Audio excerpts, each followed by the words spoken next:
Hi friends, எல்லாருக்கும் காலை வணக்கம். இன்றைக்கி பார்த்திங்கன்னா வேலைக்கு போகல. ஏன்னு கேட்குறீங்களா? வேலை செய்கிற இடத்துல நான் டெய்லி கணக்கு கொடுத்துட்டு தான் வர்றேன்.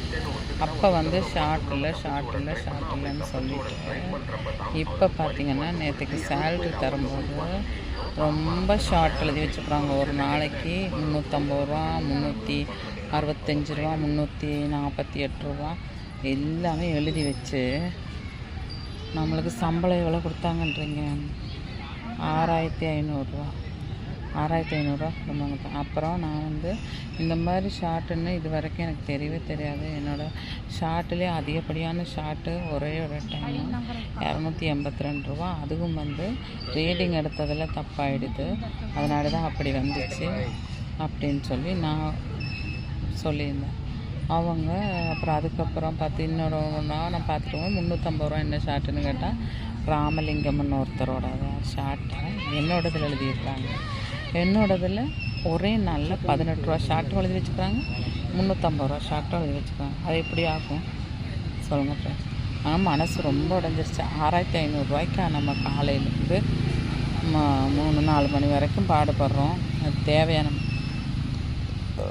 அப்படின்ட்டு மனசே விட்டுட்டு வந்துட்டேன். வேலையே வேண்டான்னு சொல்லிட்டு வந்துட்டேன்.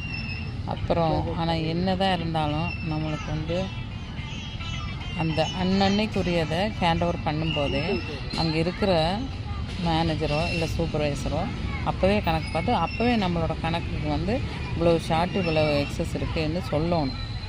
ஆனால் அவங்க அதை ஒரு நாள் கூட சொல்லாமல் சேல்ரி தர்ற அன்னைக்கு நோட்டில் என்ட்ரி பண்ணி வச்சு, அது தப்பு இல்லையா ஃப்ரெண்ட்ஸ்? நீங்கள் கரெக்டாக சொல்லுங்கள். அந்த மாதிரி பண்ணிட்டாங்க. எனக்கு கூட பரவாயில்ல. இன்னொரு பொண்ணுக்கு 3000 ரூபா ஷார்ட், எனக்கு 1800 ரூபா ஷார்ட் போட்டு வச்சுருக்காங்க. 21 நாள் தான் வேலைக்கு போயிருக்கேன். சம்பளம் எவ்வளவு? ஒரு நாளைக்கு 400 ரூபான்னாங்க. 400 ரூபா சம்பளத்தில் ஷார்ட் 350 ரூபா, 348 ரூபா ஷார்ட் பிடிச்சி வச்சா எப்படி? அதனால தான் சரி, ஓகே, இந்த வேலை நம்மளுக்கு செட் ஆகாது அப்படின்னு மூஞ்சிக்கு சொல்லிவிட்டு நான் வந்துட்டேன்.